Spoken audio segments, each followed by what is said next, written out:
Okay, so that American Eagle jeans ad, when that dropped, it wasn't just like popular, it went viral, sure, but it also kicked off what a lot of our sources are calling a total internet meltdown. Absolutely. Just complete chaos online. Yeah, what looked like a pretty simple, straightforward commercial suddenly became this huge point of controversy. And that's exactly what we're going deep on today. Right. Our mission here is to kind of peel back all the layers of that reaction, look closely at the really intense accusations against the ad, against Sweeney herself, check out the counter arguments, and figure out what this whole thing tells us about, well, culture right now. Yeah. We've got sources from all over, pop culture takes, political analysis, even just the raw online stuff. And you should really brace yourself for some surprising details and maybe a few moments here, because this whole situation really shines a light on so many current debates we're having. Like what specifically? Well, things like beauty standards, representation, identity politics, obviously, and just the way online conversations happen these days.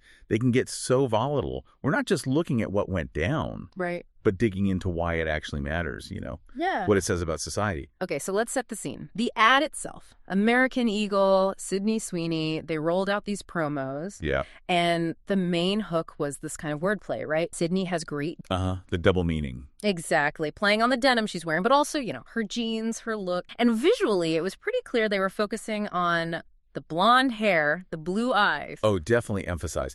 And what's wild is how fast the backlash hit and how intense it was. Yeah, tell me about it. What were people actually saying? Okay, so critics immediately jumped on it, calling it things like, and this is pretty extreme, Nazi propaganda. Yeah.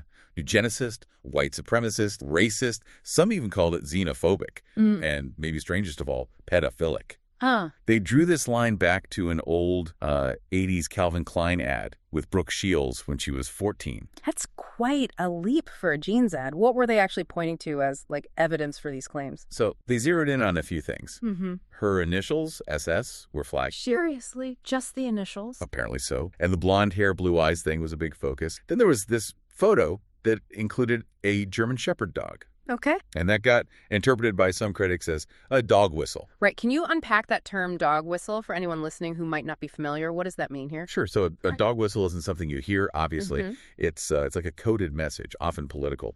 It's designed so that only a certain group understands the real meaning while everyone else just sees something normal. So in this case, the German Shepherd, because of its, let's say, historical association with certain regime, critics saw it as a hidden nod toward problematic ideology, even if American Eagle didn't intend it that way. It's all about what people perceive as being hinted at. Got it. Fascinating. So the dog, the initials, the hair and eyes, anything else? Yeah, there's also a line in the ad, "My jeans are blue." People directly link that to her eye color, seeing it as reinforcing that specific trait. Okay. And one source even claimed the ad was, get this, scientifically inaccurate about how traits like personality are inherited, adding this whole other kind of academic layer to the critique. Just layer upon layer. What about the personal impact? Did sources talk about how people felt? Oh, yeah. There's this one anecdote that stood out. An ex-teacher, now a lifestyle influencer. Okay. She claimed the ad actually triggered childhood trauma. Said it made her feel unattractive because of her skin color. That's a strong personal reaction. It is. But then almost immediately, other sources jumped in and accused her of grifting. Grifting? You mean like faking it for attention? Essentially, yeah. Using the controversy, using identity politics maybe to get more followers or clicks rather than it being a purely genuine reaction. It's hard to tell sometimes online. True. And it's also interesting, some sources pointed out, hey, Beyonce did that Levi's ad, right, also with blonde hair. Right, I remember that. And crickets, no similar meltdown, which for some really highlighted a kind of perceived double standard in the outrage. Okay, so that's the immediate storm. But digging deeper, what do the sources suggest was really driving this? What's the bigger picture? Well, one major perspective you see in the sources is that this ad felt like a step back. Backward from what? From this trend in advertising that apparently really picked up around 2015. The argument goes that ads started focusing much more on inclusivity and representation. Okay, so less traditional models. Exactly. Moving away from the conventionally, hot models towards using more, quote unquote, real life. And apparently that evolved even further into using models described in some sources as like obese, genderqueer coded they. So from that view, the Sydney Sweeney ad, looking very conventionally attractive, felt like a regression, a U-turn. But then there's the complete opposite take, isn't there? This idea that the age of ugly is over. Right. That's the counter argument, loud and clear.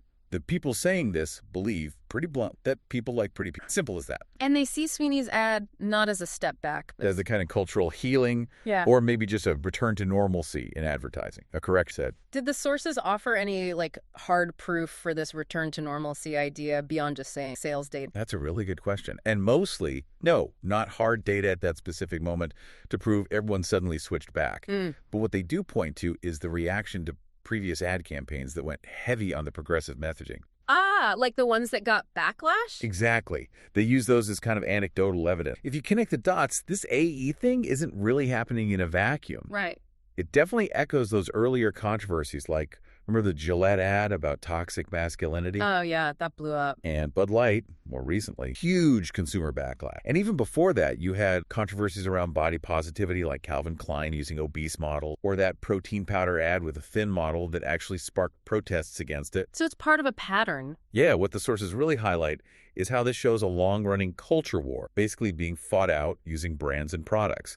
Your shopping choices become like political statements. Which brings us to the really juicy part, according to some sources. Why such an intense, visceral reaction to this particular ad? What were the real motivations? Okay, so here's where a lot of sources dig into the psychology. A really common theory proposed is that a big chunk of the backlash wasn't actually about the ad's content, but driven by, well, jealousy and insecurity. How do they explain that? The argument basically is that the criticism is kind of resentment dressed up as social justice. Yeah. That it's fueled by what some commentators called a feminine civil war. Wow, strong words. Yeah. The idea is that some people resent unapologetic attractiveness in women like Sweeney, and so they attack it under the guise of critique rather than addressing their own feelings. Well, it's an uncomfortable theory for sure. Definitely uncomfortable. And then there was this idea of psychological projection. Explain that. Sure. So projection is basically when you unconsciously take your own unacceptable thoughts or feelings and kind of push them onto someone else. You see your own issues in them. Okay. How does that apply? Well, some sources argue that maybe certain white leftist women, perhaps holding subconscious biases themselves about, say, white superiority or black inferiority, might project those feelings onto an ad like this one, featuring a conventionally attractive white woman. So they see it as racist or white supremacist because it's reflecting their own internal unacknowledged bias, not because the ad itself is those things. That's a complex psychological argument to make about an ad reaction. It is very complex. And then almost instantly the whole thing got political, explicitly political. How so? Well, someone revealed Sydney Sweeney is a registered Republican. Oh. And that just threw gasoline on the fire for some group. They started directly linking her politics to the ad's perceived message. But then, on the flip side, you had some right-wing commentators celebrating her being Republican and the ad. Former President Trump even posted something supportive. So it became a total partisan football. Completely. Yeah. Just shows how easily consumer stuff gets sucked into those political divides. And this whole thing also gives us a really interesting case study on cancel culture dynamics, doesn't it? Especially the apology. Oh, definitely. Because American Eagle and Sweeney didn't apologize. They held firm. And some sources frame that as a real power move. Signaling confidence, not fear. Exactly. And the argument goes that this actually boosted Sweeney's popularity and even American Eagle's stock price. Which contrasts with other cases, like that influencer Joey Swoll. He apologized for something people perceived as wrong, and the backlash against him apparently just got worse. It fed into this idea that, when you apologize to these kind of mobs, it is never enough. It's a real tightrope walk for brands and public figures now. So let's talk outcomes. What actually happened after all this sound and fury? Well, American Eagle, like we said, they did not bend the knee, as some sources put it. Meaning no apology, no pulling the ad. Right. They actually doubled down, put out statements like her jeans, her story, kind of reaffirming their message about customer confidence. And the financial impact. Did the controversy hurt them? Actually, the opposite, according to reports. Their stock apparently skyrocketed by 15%. Website traffic went up too. Even if maybe initial market share or actual sales didn't jump immediately, the perception and stock value certainly did. So net positive market-wise. Wow. That's pretty counterintuitive to how you'd expect a controversy to play out. It really is. And it tells you so much about online discourse today. How so? Well, just how easily consumer goods, ads, whatever, get weaponized in these culture wars. Buying jeans becomes a political act. Yeah. And you also see what some sources called a liberal hive mind effect, where the same talking points just echo everywhere, sometimes getting distorted along the way. Like people claiming the ad said superior jeans. Which it never did. Nope, never used that phrase, but it got repeated as if it had. Shows how facts can get twisted in the outrage machine. So bringing it all together, what's the big takeaway? Well, connecting the dots. Many sources see this whole episode as evidence for the idea that maybe woke is dead, or at least that there's a significant societal pushback happening, a shift back towards embracing more conventional beauty standards. A pendulum swing, maybe? Perhaps. Ultimately, this deep dive really shows how one seemingly simple jeans ad can become this huge battleground for really complex fights about beauty, identity, race, politics, online mob, all of it. It's kind of staggering, actually. So what does this all mean for us, for you listening, trying to make sense of this stuff? Well, I think the Sydney Sweeney American Eagle thing really shows just how tangled up everything is now. Our cultural values, our political fights, even our own personal insecurities. Yeah. Especially when everything is under the microscope online 24/7. It really forces you to think about how you interpret messages. Are you reacting to what's actually there?